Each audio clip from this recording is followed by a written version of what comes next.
Gamers and game, that's what is going on. My name is Tanek127, and welcome back to another Skyforge video. And in today's video, I'm going to be giving you guys my Endgame guide part 2, giving you guys more tips and tricks for Endgame. And come to think of it, just to be safe, I'm not gonna say that this is the last one, but I'm probably going to make a part 3 of this eventually, because as I go along, I keep thinking of more and more tips I can toss in from a previous guy, but I just like to keep them all organized, running together and stuff like that. Instead of throwing you guys one giant like 30 or 40 minute video, that you just have to sit here and watch for hours and hours at a time. No, no, no, no, no. Whoa! You guys see this pumpkin right here?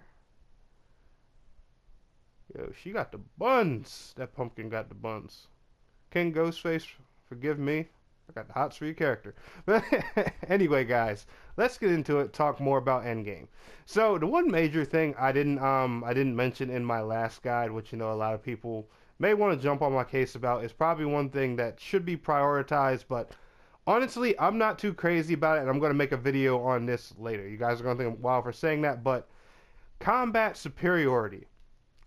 Every invasion you deal with a different set of monsters. If you come over here to Flavius's laboratory, you have these eradicators that you do, and you basically get them for just killing monsters of that particular invasion.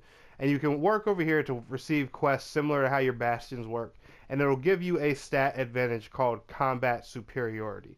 And what it does is it basically just gives you advantages over the certain monsters in that current invasion.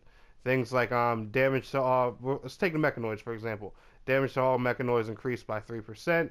Damage from mechanoids reduced by 3%, etc., etc. Just gives you buffs against those particular monsters. Now these only last, until that invasion's over. I believe you keep the stats after the invasion's over. However, I'm just not too crazy about combat superiority. It is a great stat, wonderful thing. It does definitely help you a lot out in game and can give you some really good advantages over it. But like I said, guys, I'll be making a video about that at a later date. So combat superiority is one thing you definitely do want to focus on for endgame to help you out. Now, another thing you want to do for endgame is you're probably going to notice that knowledge of enemies, it gets tedious to farm after a while. And that's simply because a lot of dungeons, a lot of content you run, you're gonna notice you're getting more powerful now. So when you do like raids and stuff like that, you're gonna notice enemies are no longer dropping 5, 10, and 20 combat superiority. I mean, God, why did I say combat? Enemy knowledge. Sorry. And you're sitting there thinking to yourself, well, how can I get more enemy knowledge? I need to get that capital up. Well, you have a few ways. Your first and surefire way that's going to be that isn't going to be as boring, because I'm going to try and keep these as entertaining and stuff for you as possible. You're just going to have to try and toss some variety in it, but it's going to require a lot of farming and grinding. The first thing you always want to do, if an easy way to farm enemy knowledge, is just run invasion missions back to back. Defense fortifications, crashed aircraft, abandoned Fort Garroon, all 3 of these 5-man runs, they all drop tons and tons of enemy knowledge. I'm talking these enemies dropping between 10 and 20 apiece, and if you got premium, that doubles. Icy Wasteland's another good one. Lending a Hand, that's also a good one. That's a 3-man. That's in every invasion. Sabotage, this is invasion specific. Of course, the avatars and stuff like that. The avatars don't give you enemy knowledge though, but like the Gorgonide flagship and stuff like that, those are invasion specific, obviously. But things like crashed aircraft, defense fortifications, and abandoned Fort Garroon and Lending a Hand, those all drop tons and tons of enemy knowledge. And then also the other surefire way that you need to work on, and eventually you need to knock this out, because let's face it, it's tedious, but the amount of enemy knowledge you guys get for this is, woo, baby, it is good. It is good. Look at that. 20,000 enemy knowledge for completing Naori Island. As you guys can see, it's recommended for a 23 prestige.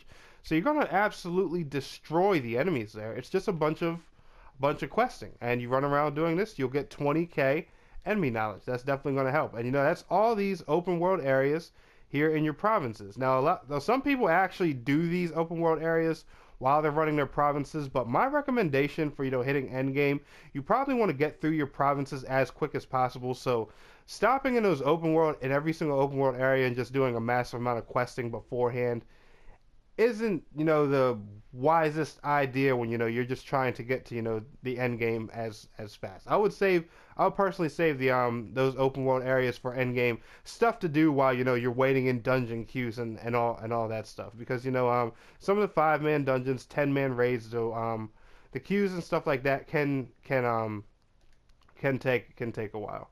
And thirdly, I've also made a guide about doing this already, but the third and one other very important thing you want to do is focus on focus on your gear and upgrading your gear, obviously, for end game. Now I'm going to talk more about upgrading it, because that's definitely going to be more of a more of an advantage for you than just farming it. Now, of course, farming gear and stuff like that is going to be something you want to do.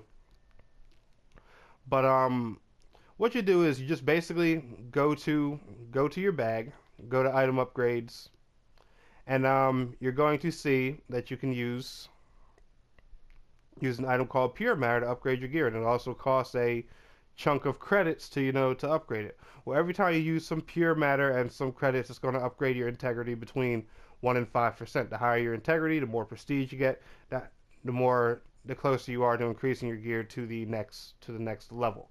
So that's obviously one thing you want to do. Once your might is at an appropriate area for that invasion, you always want to focus on keeping your might up. So make sure you're always doing your bastions. That's obviously one thing you want to throw in there.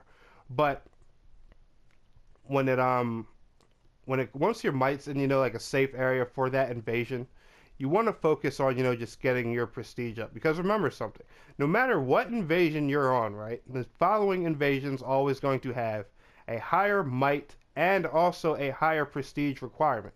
Yes, I know a lot of my guides entail on focusing on might first and stuff like that, but getting your prestige high as well is just as important. So from this end game guide, you guys, I want to focus on three really, really main things. Four, I'm sorry. Number one, gear, obviously. Number two, combat superiority. Number three, might, and number four, prestige. When you're doing end game, you want to start focusing on those four things. But anyway, guys, if this guide helped you, be sure to smash that thumbs up button for me. And I want to thank you all so much for watching. It's your boy Tanek127, and please don't forget to like, share, subscribe, and I'll see you guys in the next video. Till next time, peace out, take care.